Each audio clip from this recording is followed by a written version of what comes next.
ಸಿದ್ದರಾಮಯ್ಯ ಸರ್ಕಾರದಲ್ಲಿ ಶೀಘ್ರವೇ ಸಂಪುಟ ಪುನರಚನೆ ಆಗುತ್ತಾ ಎನ್ನುವ ಚರ್ಚೆ ಜೋರಾಗಿದೆ. ಸಿಎಂ ನಾಳೆ ದೆಹಲಿ ಪ್ರವಾಸ ಕೈಗೊಂಡಿರುವುದು ಕುತೂಹಲಕ್ಕೆ ಕಾರಣವಾಗಿದೆ.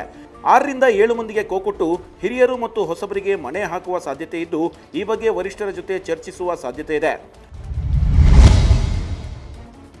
ಮೂಡಾ ಕೇಸಲ್ಲಿ ಸಿಎಂ ಪತ್ನಿ ವಿರುದ್ಧ ಮತ್ತೊಂದು ದೂರು ದಾಖಲಾಗಿದೆ. A4 ಆರೋಪಿ ದೇವರಾಜು ಅಣ್ಣನ ಮಗಳು ಜಮುನಾ ಆಸ್ತಿ ಸಂಬಂಧ ಕೇಸ್ ದಾಖಲಿಸಿದ್ದಾರೆ. ಸಿಎಂ ಕುಟುಂಬಕ್ಕೆ ಮಾರಾಟ ಮಾಡಿರುವ ಭೂಮಿ ಪಿತ್ರಾರ್ಜಿತ ಆಸ್ತಿ, ನನಗೂ ಪಾಲು ಬರಬೇಕಿದೆ ಅಂತ ಕೋರ್ಟ್ ಮೊರೆ ಹೋಗಿದ್ದಾರೆ. ಮೂಡಾ ಹಗರಣ ಸಂಬಂಧ ಇಡಿ ಅಧಿಕಾರಿಗಳ ತನಿಖೆ ಚುರುಕುಗೊಂಡಿದೆ. ಬಹುಕೋಟಿ ಭ್ರಷ್ಟಾಚಾರ ಆರೋಪ ಹಿನ್ನೆಲೆ ದೂರುದಾರ ಗಂಗರಾಜು ಇಡಿಗೆ ಬ್ಯಾಗ್ ತುಂಬಾ ದಾಖಲೆ ತಂದುಕೊಟ್ಟಿದ್ದಾರೆ. ಹಗರಣ ಸಂಬಂಧ ಇಡಿ ದಾಖಲೆ ಪಡೆದಿದ್ದು, ತನಿಖೆ ತೀವ್ರಗೊಳ್ಳುವ ಸಾಧ್ಯತೆ ಇದ್ದು, ಸಿಎಂ ಸಿದ್ದರಾಮಯ್ಯಗೂ ಟೆನ್ಷನ್ ಹೆಚ್ಚಿಸಿದೆ. ದೇವೇಗೌಡರ ಕುಟುಂಬ ನಿಂದಿಸಿದ್ರೆ ಗೂಟದ ಕಾರು ಸಿಗುತ್ತೆ ಅನ್ನೋ ಭ್ರಮೆಯಲ್ಲಿ ಯೋಗೇಶ್ವರ್ ಇದ್ದಾರೆ ಅಂತ ಸಿಎಸ್ ಪುಟ್ಟರಾಜು ಕಿಡಿಕಾರಿದ್ದಾರೆ. ನೀನು ರಣಹೇಡಿ, ಕುಮಾರಣ್ಣ ಅಲ್ಲ. ನಿಮ್ಮ ಬಗ್ಗೆ ಡಿಕೆ ಬ್ರದರ್ಸ್ ಮಾತನಾಡಿರುವ ಆಡಿಯೋ ಇದೆ. ಬೀದಿಲಿ ಮಾನ ಹರಾಜು ಹಾಕ್ತೇವೆ, ಹುಷಾರ್ ಎಂದಿದ್ದಾರೆ. ಆಪರೇಷನ್ ಜೆಡಿಎಸ್ ಬಗ್ಗೆ ಮಾತನಾಡಿದ ಸಿಪಿವೈ ವಿರುದ್ಧ ನಿಖಿಲ್ ಕಿಡಿಕಾರಿದ್ದಾರೆ. ನಮ್ಮ ಶಾಸಕರು ಕೇವಲ ಶಾಸಕರಾಗಿ ರಾಜಕೀಯ ಉದ್ದೇಶಕ್ಕಾಗಿ ನಮ್ಮೊಂದಿಗಿಲ್ಲ. ರಕ್ತ ಸಂಬಂಧಕ್ಕಿಂತ ಮಿಗಿಲಾದ ಗಾಢ ಬಾಂಧವ್ಯವಿದೆ ಎಂದಿದ್ದಾರೆ. ವಿಷಕಾರುವ ರಾಜಕೀಯ ವಿಷಜಂತುಗಳಿಗೆ ನಾವು ಹೆದರಲ್ಲ ಅಂತ ಗುಡುಗಿದ್ದಾರೆ. ವಫ್ ಆಸ್ತಿ ಬಿಡೋದಿಲ್ಲ ಅಂತಿದ್ದಾರೆ. ಇದೇನೋ ಅವರಪ್ಪನ ಮನೆಯದ ಅಂತ ಶಾಸಕ ಯತ್ನಾಳ್ ಗುಡುಗಿದ್ದಾರೆ. ವಕ್ಫ್ ವಿರುದ್ಧ ಹೋರಾಟ 2ನೇ ದಿನಕ್ಕೆ ಕಾಲಿಟ್ಟಿದ್ದು, ಯಾವುದೇ ರೈತ ತಮ್ಮ ಜಮೀನು ದೇವಸ್ಥಾನ ಉಳಿಸಿಕೊಳ್ಳಲು ಹೈಕೋರ್ಟ್ಗೆ ಹೋಗಬೇಕು, ವಫ್ಗೆ ಅಲ್ಲ ಅನ್ನೋದು ನಮ್ಮ ಬೇಡಿಕೆ ಅಂತ ಗುಡುಗಿದ್ದಾರೆ. ಯತ್ನಾಳ್ ತಂಡದ ಪ್ರತ್ಯೇಕ ವಕ್ಫ್ ಹೋರಾಟಕ್ಕೆ ಪಕ್ಷದ ಅನುಮತಿ ಇಲ್ಲ ಅಂತ ಬಿಸಿ ಪಾಟೀಲ್ ಗುಡುಗಿದ್ದಾರೆ. ಯತ್ನಾಳ್ ಟೀಮ್ ಕಾಂಗ್ರೆಸ್ ಜೊತೆ ಒಳ ಒಪ್ಪಂದ ಮಾಡಿಕೊಂಡಿರುವ ಅನುಮಾನ ನಮಗಿದೆ ಅಂತ ಹೊಸ ಬಾಂಬ್ ಸಿಡಿಸಿದ್ದಾರೆ. ಕಾಂಗ್ರೆಸ್ಗೆ ಪೂರಕವಾಗಿ ಹೋರಾಟ ಮಾಡ್ತಿರಬಹುದು ಅಂತ ಆರೋಪಿಸಿದ್ದಾರೆ. ಅನುದಾನವನ್ನ ಕೇಳಲಿ, ಅದರಲ್ಲಿ ಯಾವುದೇ ತಪ್ಪಿಲ್ಲ. ನಮ್ಮ ಪ್ರಣಾಳಿಕೆಯನ್ನ ನಂಬಿಕೊಂಡೇ ಜನ ನಮಗೆ ನೀಡಿದ್ದಾರೆ ಅಂತ ಪರಮೇಶ್ವರ್ ಹೇಳಿದ್ದಾರೆ. ಗ್ಯಾರಂಟಿ ಕೈಬಿಡಲು ಮನವಿ ಮಾಡಿದ್ದ ಶಾಸಕ ಗವಿಯಪ್ಪ ಮಾತಿಗೆ ಪ್ರತಿಕ್ರಿಯೆ ನೀಡಿದ್ದು, ಅನುದಾನಕ್ಕೆ ತೊಂದರೆ ಆಗಲ್ಲ, ಎಲ್ಲವನ್ನೂ ಸಿಎಂ ಬ್ಯಾಲೆನ್ಸ್ ಮಾಡ್ತಿದ್ದಾರೆ ಎಂದರು.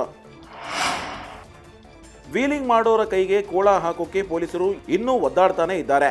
ಆನೇಕಲ್ ಭಾಗದಲ್ಲಿ ಅತಿ ಹೆಚ್ಚಾಗಿ ವೀಲಿಂಗ್ ಮಾಡೋ ಪುಂಡರ ಸಂಖ್ಯೆ ಹೆಚ್ಚಾಗಿದೆ. ವೀಲಿಂಗ್ ಹಾವಳಿಯ ಬಗ್ಗೆ ಪೊಲೀಸ್ ಠಾಣೆಗೆ ತೆರಳಿ ದೂರನ್ನ ನೀಡಿದ್ರೂ ಯಾವುದೇ ಆಕ್ಷನ್ ತೆಗೆದುಕೊಳ್ತಿಲ್ಲ ಅಂತ ಜನ ಕಿಡಿಕಾರಿದ್ದಾರೆ.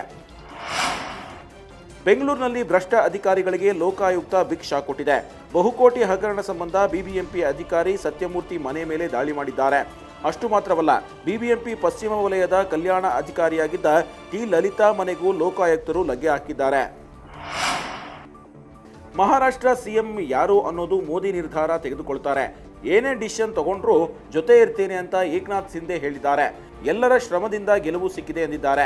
ಸಿಎಂ ರೇಸ್ನಿಂದ ಶಿಂದೆ ಹಿಂದೆ ಸರಿದಿದ್ದು, ಬಿಜೆಪಿ ಹೆಚ್ಚು ಸೀಟು ಗಳಿಸಿರುವ ಹಿನ್ನೆಲೆ ಫಡ್ನವೀಸ್ ಸಿಎಂ ಆಗಲಿದ್ದಾರೆ ಎನ್ನಲಾಗ್ತಾ ಇದೆ. ಲಂಚ ಪ್ರಕರಣದಲ್ಲಿ ಅಮೆರಿಕದ ಕೋರ್ಟ್ ವಾರೆಂಟ್ ಹೊರಡಿಸಿದೆ. ಗಂಭೀರ ಆರೋಪ ಹಿನ್ನೆಲೆ ಅದಾನಿ ಬಂಧಿಸುವಂತೆ ರಾಹುಲ್ ಒತ್ತಾಯಿಸಿದ್ದಾರೆ. ಉದ್ಯಮಿ ಅದಾನಿ ಈಗಾಗಲೇ ಜೈಲಿನಲ್ಲಿರಬೇಕಿತ್ತು, ಆದರೆ ಕೇಂದ್ರ ಸರ್ಕಾರ ಆರೋಪಿಯನ್ನ ರಕ್ಷಿಸುತ್ತಿದೆ ಅಂತ ಆರೋಪಿಸಿದ್ದಾರೆ. ಇತ್ತ ಸೆಷನ್ನಲ್ಲೂ ಅದಾನಿ ಕೇಸ್ ಸದ್ದು ಮಾಡಿದೆ. ವಿರಾಟ್ ಗೆಳೆಯರ ಬಳಗ ಆರ್ಸಿಬಿಯಲ್ಲಿ ಮುಗಿದಿದೆ. Siraj, Faf Du Plessis, Glenn Maxwell ತಂಡದಿಂದ ಗೇಟ್ ಪಾಸ್ ಸಿಕ್ಕಿದೆ. ಆರ್ಸಿಬಿಯಲ್ಲಿ ಕನ್ನಡಿಗರಿಗೂ ಸ್ಥಾನ ಇಲ್ಲದಂತೆ ಆಗಿದೆ. ಇಂಥ ಟೀಮ್ನಲ್ಲಿ ಕಿಂಗ್ ಕೊಹ್ಲಿ ಆಡಬೇಕಿದೆ. ಬಹುತೇಕ ಹೊಸವರೇ ತುಂಬಿರುವ ತಂಡದಲ್ಲಿ ವಿರಾಟ್ ಇನ್ನು ಮುಂದೆ ಜೊತೆಯಾಗಬೇಕಿದೆ. ಆರ್ಸಿಬಿ ಮ್ಯಾನೇಜ್ಮೆಂಟ್ ಹಿಂದಿಯಲ್ಲಿ ಅಕೌಂಟ್ ತೆಗೆದು ಬಿಡ್ಡಿಂಗ್ ಸಂಬಂಧ ಹಿಂದಿಯಲ್ಲಿಯೇ ಪೋಸ್ಟ್ ಮಾಡಿರುವುದು ಕನ್ನಡಿಗರನ್ನ ಕೆರಳಿಸಿದೆ. ಕನ್ನಡದ ಅಧಿಕೃತ ಖಾತೆಯಲ್ಲಿ ಕನ್ನಡವನ್ನೇ ಹೆಚ್ಚಾಗಿ ಬಳಸಿ ಹಿಂದಿ ಭಾಷಿಗರಿಗೆ ಏಕೆ ಬಕೆಟ್ ಹಿಡಿಯುತ್ತೀರಾ? ಹಿಂದಿಗೂ ಬೆಂಗಳೂರಿಗೂ ಏನ್ ಸಂಬಂಧ ಅಂತ ಜನ ಪ್ರಶ್ನಿಸಿದ್ದಾರೆ.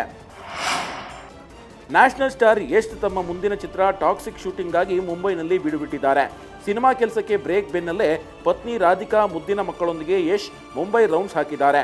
ಫ್ಯಾಮಿಲಿ ಜೊತೆ ಯಶ್ ಗಲ್ಲಿ ಸುತ್ತಿದ್ದ ವಿಡಿಯೋ ಸೋಷಿಯಲ್ ಮೀಡಿಯಾದಲ್ಲಿ ವೈರಲ್ ಆಗ್ತಾ ಇದೆ.